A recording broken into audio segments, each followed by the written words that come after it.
সমসাময়িক অর্থনৈতিক পরিস্থিতি এবং নির্বাচনকালীন যে অর্থনৈতিক চ্যালেঞ্জ সেটি নিয়ে আলোচনার আয়োজন করে গবেষণা সংস্থা সিপিডি। সেখানে রয়েছেন আমাদের আরেক সহকর্মী মইনুল হাসান। এবার আমরা যাচ্ছি তার কাছে। মইন, নির্বাচনকালীন যে চ্যালেঞ্জগুলো রয়েছে অর্থনীতিতে সেটি নিয়ে আলোচকরা কি বলছেন দর্শকদের জানাবেন।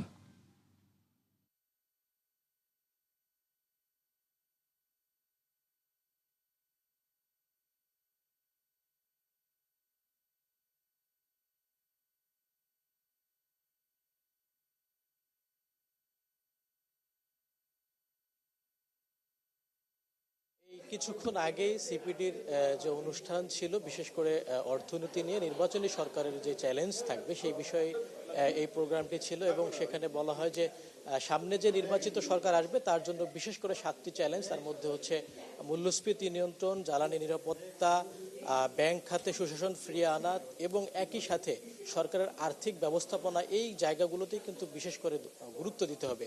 এবং এখানে যে পেপার উপস্থাপনা করেছেন ফাহমিদা খাতুন, উনি বলেছেন যে চলতি সরকার অর্থাৎ অন্তর্বর্তী সরকার আর্থিক ব্যবস্থাপনায় সংস্কার এবং বিভিন্ন যে উদ্যোগ নিয়েছে সেই উদ্যোগগুলো আগামী যে সরকার আসবে তাদেরকেই কিন্তু বাস্তবায়ন করতে হবে, অর্থাৎ এগুলো বাস্তবায়নের ক্ষেত্রে কোনো ধরনের কার্পণ্য করা যাবে না এবং সুশাসন, দুর্নীতি বিশেষ করে। মইনুল, আমাদের সময় স্বল্পতা, এই মুহূর্তে আপনাকে থামাতে হচ্ছে। ধন্যবাদ আপনাকে। দর্শক, নির্বাচনকালীন অর্থনৈতিক চ্যালেঞ্জ নিয়ে সিপিডির আলোচনার বিষয়ে জানাচ্ছিলেন সহকর্মী মইনুল হাসান।